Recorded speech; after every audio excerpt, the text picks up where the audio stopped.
High বন্ধুরা, কেমন আছেন সবাই?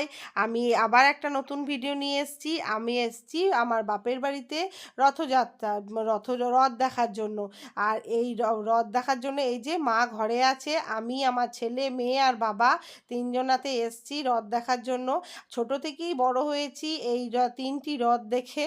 আর তারপরে এখন আরও দুটি রথ যোগ হয়েছে। একটা আমাদের এখানে মায়াপুর, আমাদের এখানে ইস্কন মন্দির খুলেছে, সেই মন্দির থেকে একটি রথ বেরোয়। আর একটি রথ একটা স্বামীজি কুই বার করেন। তো এখনও মোট 5টি রথ আমাদের এখানে টানা হয়।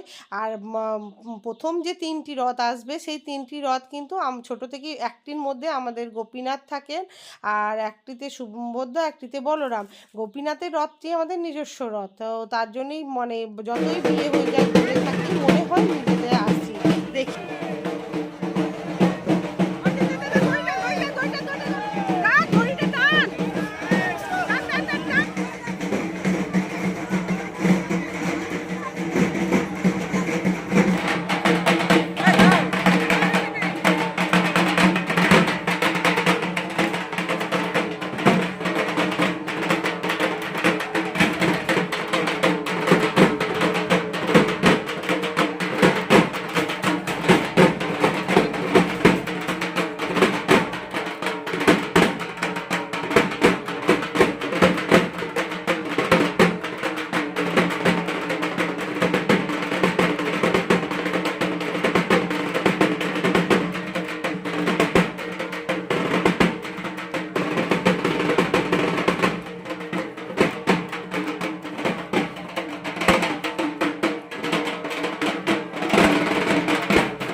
তারপরেই রথ দেখার পরেই মেলা এসছি। তো মেলাতে প্রথম রথের মেলা মানেই তো পাঁপড় ভাজা আর মাটির পুতুল। প্রথমে মেলাতে এসে ঢুকেই এই যে দেখুন, গরম গরম পাঁপড় ভাজছে, জিলাপি, এই কত রকম জিনিস নিয়ে বসেছে। তো আমার বাবা না পাঁপড় ভাজা খেতে খুব ভালোবাসে রথের মেলার। তো তার জন্যেই বাবার জন্যে প্রথমে পাঁপড় নিয়ে নিয়েছি। আর বাবা আমার মেয়েটাকে সামলাচ্ছে এক জায়গায় দাঁড়িয়ে। মেয়েটা তো ছোট, মেয়েটার এতটাই গরম লাগছে, তো ও খুব বিরক্ত বাসছে। তো তার জন্যেই প্রথমে পাঁপড় নিয়ে নিয়েছি। আর এই যে দেখুন, প্রত্যেক মেলাতে মানে আমি যেহেতু এইগুলোতে চাপাই না, ভয় পাই, তো আমার ছেলে ওই জন্য বাবার সঙ্গে গিয়ে এইগুলোতে চাপবে। আর আমার খুব ভয় লাগে জানেন।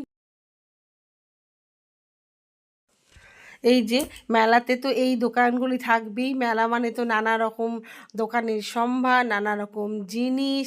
আর জানেন তো, যখন ছোট ছিলাম তখন আমাদের এই করিদ্ধা গ্রামের এই রথের মেলাটি অনেক বড় হতো, নানা রকম জিনিস পাওয়া যেত, এত কাঁচের চুড়ি পাওয়া যেত। এখন না সেই মেলাটা যেন কোথায় হারিয়ে গেছে। আমরা যখন ছোট ছিলাম তো আমাদের এই রথের মেলাতে মানে আমরা অপেক্ষা করতাম যে রথের মেলাতে যে নানা রকম জিনিস বসবে, মা সংসারের জিনিস, আমরা নানা রকম জিনিস কেনার জন্য যে কিনবো এই রথের মেলাতে। এখন যেন মানে তখন তো ধরুন সবার ঘরে ঘরে এত বাইক স্কুটি ছিল না, তো সবাই তাই অপেক্ষা করতো রথের মেলাটা কবে আসবে, রথের মেলাতে নানা রকম কাপ নানা রকম জিনিস কিনবো।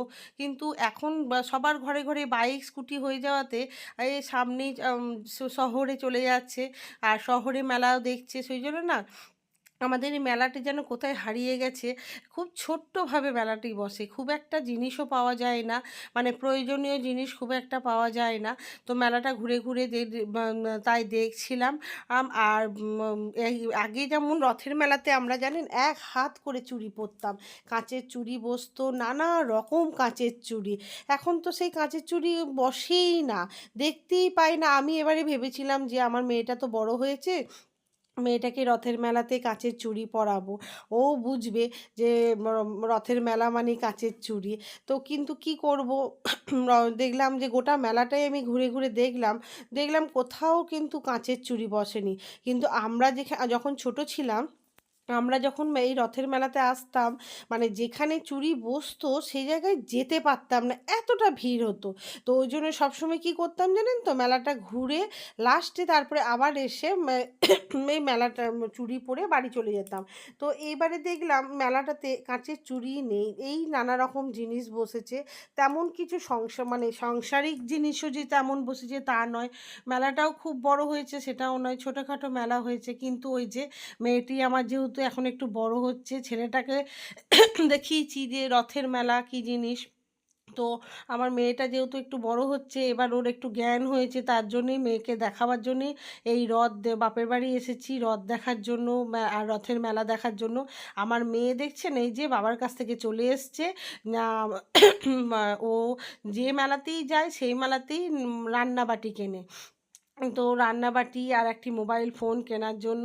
তো মেলাতে ঢুকে কিছুক্ষণ পরেই চিৎকার করছে যে মা আমাকে দাদুর কাছে দিয়ে এসো, আমাকে খুব গরম লাগছে।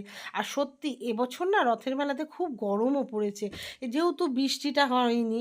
তারপরেই মেলাটি ভালো করে ঘুরে নিয়ে এই যে মেলা গেছি আর খাবো না তা বললে তো আর হবে না।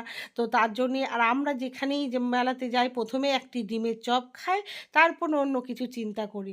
তার এই যে দেখুন এই রথের মেলাতে এবারে প্রথম দেখলাম এই ট্যাটুগুলো বসেছে। তো আমার ছেলে বলছে করাবো, আর আমি বলছি বাপু ভয়েই যে না আমি করতে পারবো না। তো যাই হোক এই ছেলেটি করছে আর আমার ছেলে করছে, আর সবাই তাই বলছে ব্যথা করছে না? তো দেখলাম না, আমার ছেলে কিন্তু চোখে জলও আসেনি, কিছু নেই, বেশ আনন্দ সহিত করছে। আর ছেলেটিও দেখুন কি সুন্দর ধৈর্য ধরে জিনিসটি করছে।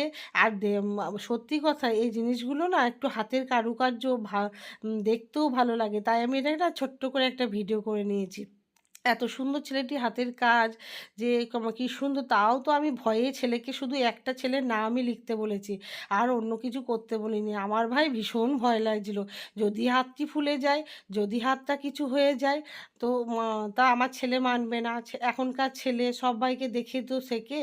তো আমি বললাম বেশ তুই কর, কিন্তু ছোট্ট করে তো শুধু নামটাই লেখ। তো সবাই তাই দেখছে আর বলছে তোর হাতে লাগছে না? তো কিন্তু আমি কিন্তু রীতিমতো ভয়েই ছিলাম। তা তা বলছে না মা লাগছে না, আমার কিচ্ছু বোঝা যাচ্ছে না, শুধু একটা সেফটি পিনের পিন যেমন ফোটালে লাগে সেরকম হালকাভাবে লাগছে। কিন্তু জানেন তো সত্যি কথায় আমি না ভীষণ ভয় পেয়েছিলাম যে যদি হাতটা ফুলে যায়, কালকে আবার ছেলেটার পরীক্ষা আছে, পরীক্ষাটা আবার দিতে পারবে তো। কিন্তু যাই হোক দেখলাম না ছেলেটির বেশ নিখুঁত কাজ, যে কাজটা দেখতেও বেশ ভালো লাগছিল। তাতেই আমি একটা ভিডিও করেছি। আর সবাইকেই তো রোজগার করে খেতে হবে, সবাই যদি আমরা বলি করাবো না, ভয় পায়, তাহলে তাদেরই বা চলবে কী করে? দুটি পয়সার জন্যই তো তারা এখানে বসেছে এত গরমের মধ্যে। আর করাচ্ছিল, সবাই করাচ্ছিল, আমার ছেলে শুধু একা নয়, সবাই করাচ্ছিল, যাদের ভালো লাগে তারা। আর দেখুন কি সুন্দর ছেলেটির কাজ, আমার ছেলের নামটি কি সুন্দর লিখে দিয়েছে। আর ছেলে তো কি আনন্দ, আমি তো রীতিমতো বকাবকি করছিলাম যে বাড়িতে গিয়ে যে চল দেখবি স্কুলে বকবে, তুই কেন করলি? তো দেখলাম যে না, ওর কি আনন্দ, মানে এখনকার ছেলে তো যা দেখে সেটাতেই আনন্দ পায়। তো বাড়িতে গিয়ে রীতিমতো বকলাম, কিন্তু ওই যে আমার বাবা বকতে দেয় না, তো আমি ভীষণ বকলাম। তারপরে দেখলাম যে না, ভালোই লাগছে হাতে কাজটি করে। তো তারপরে মেলাটায় যে ভালো করে মেলাগুলো ঘুরে নিয়েছি। আর এখান থেকে মেয়ের জন্য কিছু কসমেটিকের জিনিস, যেগুলো ধরুন ছোটোখাটো জিনিস, মেয়ে তো যেহেতু বড় হয়েছে, মেয়ের জন্য কিছু জিনিস কিনেছি। আর তারপরে এই আর কি বলুন তো, আমার কাকা, আমার একটা কাকা আছে, যে কাকাটা প্রত্যেকটা মেলাতে প্রত্যেকটা ভাইপো প্রত্যেকটা ভাইজিদের ছেলে মেয়েদেরকে পয়সা দেয় কেনার জন্যে। আর এই যে দেখছেন, রথের মেলাতে মাটির পুতুল, এই জিনিসটিতে বসবেই বসবে। আর আমিও প্রত্যেক বছর একটি করে ভাই লক্ষ্মীর ভাঁড় নিই। এবছরও আমি একটি লক্ষ্মীর ভাঁড় নিয়েছি। আর কিচ্ছু নিই না, আমার না প্রত্যেক বছর একটি করে লক্ষ্মীর ভাঁড় নিতেই হয়। আমি প্রত্যেক বছর এই রথের মেলাতে একটি মাতৃভূমির লক্ষ্মীর ভাঁড় কিনি, আর সারা বছর ওতে জমাবার জন্য। আর জানেন তো, মোগলাই পরোটাও খেয়েছি, এত ভালো লাগে না আমার এই রথের মেলাতে মোগলাই পরোটা, আর আমাদের বানায়ও বেশ সুন্দর। তো চলুন ভিডিওটা এখানেই এন্ড করছি। ভিডিওটা যদি ভালো লেগে থাকে লাইক শেয়ার কমেন্ট আর ছোট্ট করে সাবস্ক্রাইব করে দিন, আর কমেন্টে জানিয়েন আমার বাপের বাড়ির এই মেলাটি কেমন।